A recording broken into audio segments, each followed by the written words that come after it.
자, 재밌게 우리 유럽사 공부하죠. 26쪽 보세요. 형제는 용감했다. 형제 얘기가 많이 나오는데 이 형제는 진짜 용감한 형제예요. 형이 동생을 죽인다든가 동생이 형을 쫓아낸다든가 이런 형제가 아니고 정말 훌륭한 형제예요. 크락수스 형제. 로마의 세력은 날로 커졌다. 계속되는 정복 전쟁으로 땅은 넓어져 갔고 그만큼 세계의 모든 부가 로마로 몰려들었다. 그런데 공교롭게도 문제는 부에서 발생했다. 하여간 돈 있는 게 좋은 걸 수도 있지만 문제일 수도 있어요. 로마에서는 정복 전쟁을 통해 대지주가 나타나고 수많은 노예를 거느리는 대부호도 늘어났다. 반대로 로마 이외의 이탈리아 지역에서는 그 부에서 소외된 이들도 나타났다. 이게 빈부의 격차라는 거예요. 그러니까 어떤 사람은 전쟁에 노획물도 많이 가지고 노예도 많이 갖고 막 가진 게 많아서 부유하지만 한쪽은 빈한 거야. 어려운 거예요. 노예 문제도 심각했다. 농민들의 생활터전이 전쟁포로와 노예들의 노동으로 대치됨으로써 농민들은 일터를 잃고 생활의 빈곤을 가져왔으며 그로 인해 농촌 인구 감소와 농작물 감축 등 농업의 위기가 찾아왔다. 특히 기원전 133년에는 시칠리아 섬에서 대규모 노예 폭동이 일어났다. 그러니까 땅은 넓어졌어요. 그리고 노획물도 많고 노예도 많아졌고 여러 가지 풍요로워졌어요. 그런데 문제가 왜 생기느냐? 노예를 붙잡아 와서 노예를 갖다 일시키다 보니까 농촌에서 일할 사람이 없어지는 거예요. 다 노예만 시키니까. 그래서 농민들이 농사를 안 지려고 그래요. 근데 노예를 갖다가 농사시킬 적에는 아주 그냥 이렇게 인권을 존중해 주면서 또 그들에게 나름대로 합당한 어떤 뭐 샐러리를 주면서 일시키나요? 아니죠. 엄청나게 가혹하게 막 그냥 박해를 하면서 그러니까 농민들도 힘들어졌고 이제 노예도 더 힘들어졌고 노예 폭동이 일어나는 거예요. 그러니까 개혁이 필요한 거예요. 그래서 개혁이 필요했다. 그 중심에 선 인물이 크락수스 형제다. 이들은 대토지 소유 제도로 인해 농민이 농촌에서 이탈하게 된다며 지역에 대한 정복이 중대할지라도 아무런 소용이 없다는 것을 확신했다. 형제는 농민 등 가난한 이들의 편에 섰던 위대한 정치인이다. 형제 이야기를 좀 더 살펴보자. 그래서 농민들 데려다가 계속해서 전쟁터로다 끌고 나가서 영토를 확장시키고 막 이렇게 하면서 농사는 노예 보고 농사 짓도록 만들었는데 결국 전쟁 끝나고 와보니까 농민들은 오히려 더 비참한 생활을 면할 수가 없었고, 그렇죠?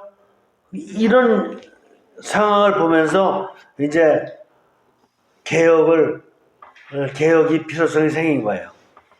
자, 이 재미난 얘기는 집에 가서 읽어보시고 27쪽에 다섯 번째 줄 보세요.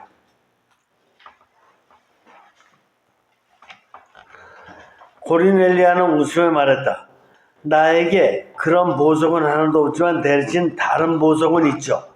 그 귀족들이 모여서 지금 자랑하는 거야. 나는 이런 보석 가졌다, 나 이런 보석 가졌다, 나는 뭐 요번에 이런 보석 뺏었다, 뭐 막. 근데 고르넬리아는 나는 다른 보석이 있죠. 그리고 자신의 어린 두 아들을 불렀다. 아이들이 다가오자 그녀는 다정하게 어깨를 끌어안으며 말했다. 여기 이 아이들이 저희 보석입니다. 그 어떤 보석보다도 값지고 소중한 보석이죠. 이 두 아이가 후에 로마의 유명한 정치가가 되는 크락수스 형제이다. 아시겠죠? 그 부모부터 자세가 됐죠. 이런 전쟁터에서 빼앗은 막 보석 막 그냥 부동산 해가지고 그냥 얻은 그 많은 돈들 이런 게 중요한 게 아니라 하나님께서 나에게 주신 이 두 자녀, 이 자녀가 보석이다. 이건 하느님의 보석이에요. 한 장 넘기세요. 그래서 이 두 아들이 아주 큰 역할을 하게 되는 것입니다. 28쪽의 밑에서 6번째 줄. 그런데 당시 로마는 극심한 사회적 변화를 겪고 있었다. 100년 전에 걸친 포에니 전쟁을 끝나고 마침내 지중해는 로마의 호수라고 할 만큼 영토가 넓어지면서 경제 규모도 급속히 커졌다. 하지만 전쟁의 상흔은 곳곳에 남아 있었다.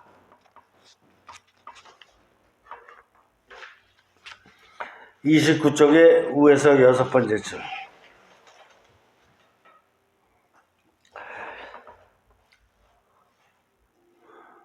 대부분의 자영농들은 자신들의 고향을 떠나 무작정 먹을 것을 찾아 도시로 몰려들거나 아니면 스스로 노예가 되어 생계를 도모하고자 했다.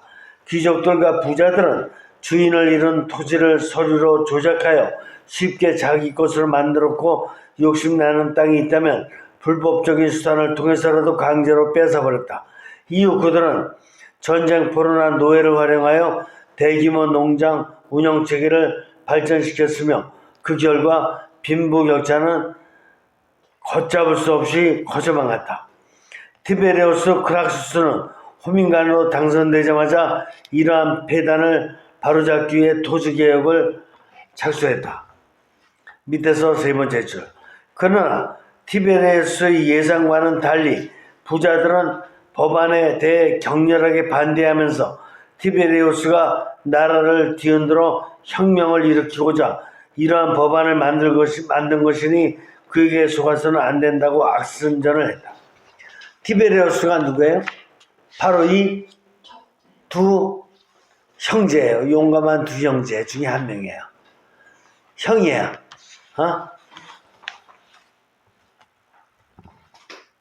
그래서 농민들을 위해서 개혁을 하려고 그러니까 이 부자들이, 돈 있는 사람들이 반대하고 지금 그 형제를 죽이려고 모함을 하고 있는 것이에요. 31쪽의 밑에서 8번째 줄. 투표가 벌어지는 대회장 주변은 사람들의 아우성으로 매우 시끄러웠다고 한다. 이 혼란 속에서 한 사람이 다가와 지금 원로원 회의가 열리고 있으며 귀족들과 부자들이 티베리우스를 죽이고자 많은 노예와 부하들을 무장시키고 있다는 사실을 알려줬다. 2장 내려오세요. 2줄 내려오세요. 티베리우스는 아무리 크게 소리를 질러도 안 들릴 것이므로 자기 목숨이 위험하다는 것을 나타내기 위해 자신의 머리를 손으로 가리켰다. 왜냐하면 그 귀족들이 지금 이 형을 죽이려고 지금 노예들을 무장시켜갖고 막 왔거든. 그러니까 회의하다 말고 티베리우스가 자기 목숨이 위험하다는 걸 갖다가 신호로 알리고 있는데, 그런데 어떻게 했나 보세요. 이것을 본 반대파가 원로원으로 달려가 티베리우스가 자기 머리를 가리킨 것은 왕관을 달라는 뜻이 틀림없다고 말했다. 이 말을 들은 원로원은 발칵 뒤집혔다. 왕관을 달라고 했다 이게 지금 목숨이 위급하다 했던 사이.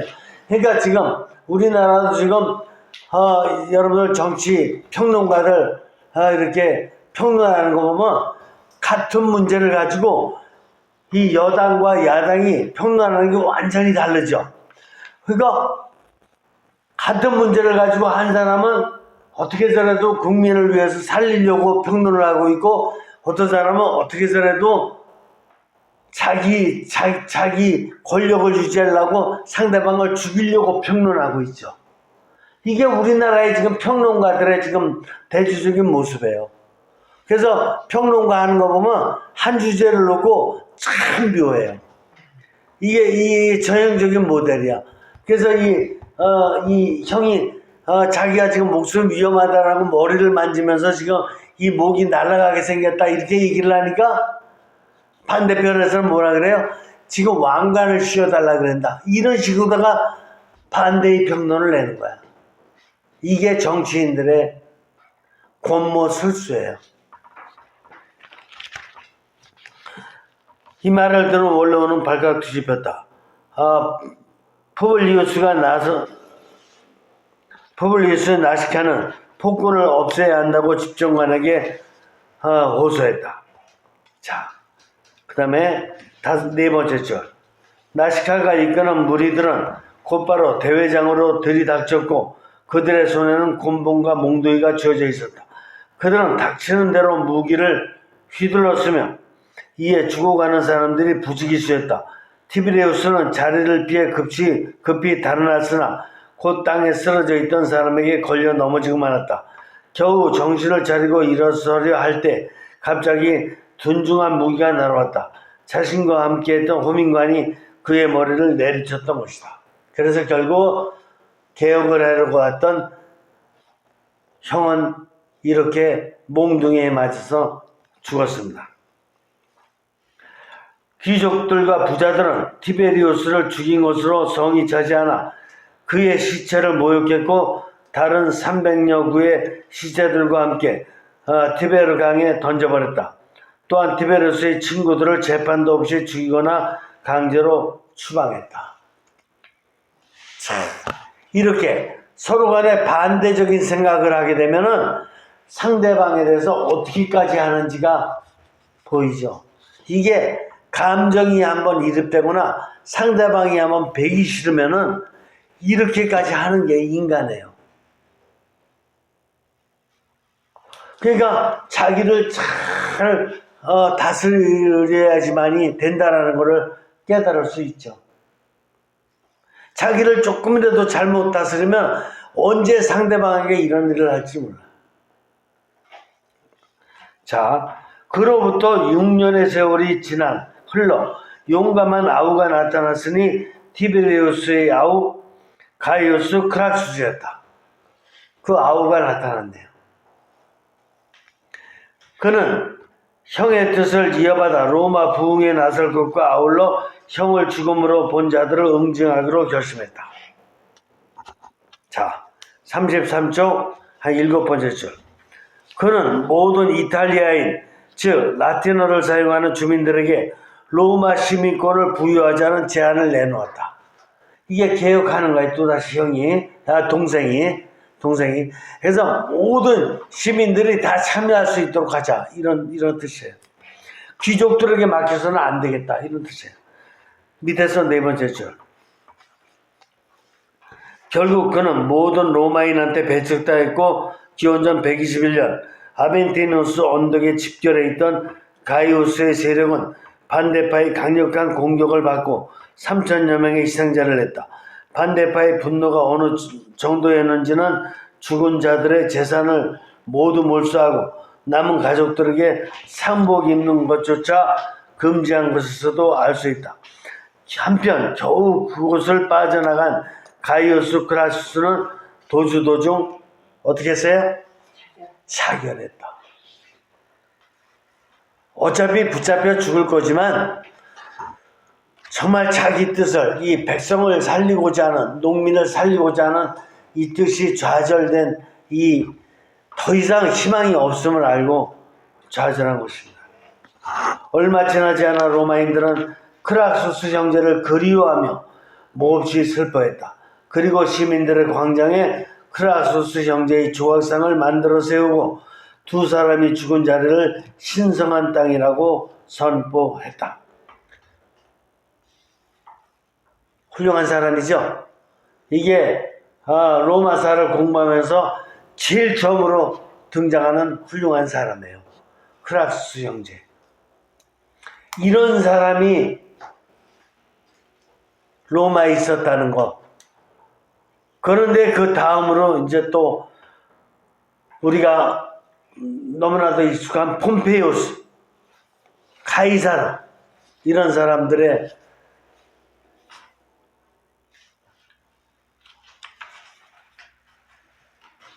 정력을 보면은 또 놀랍게 그지없어요.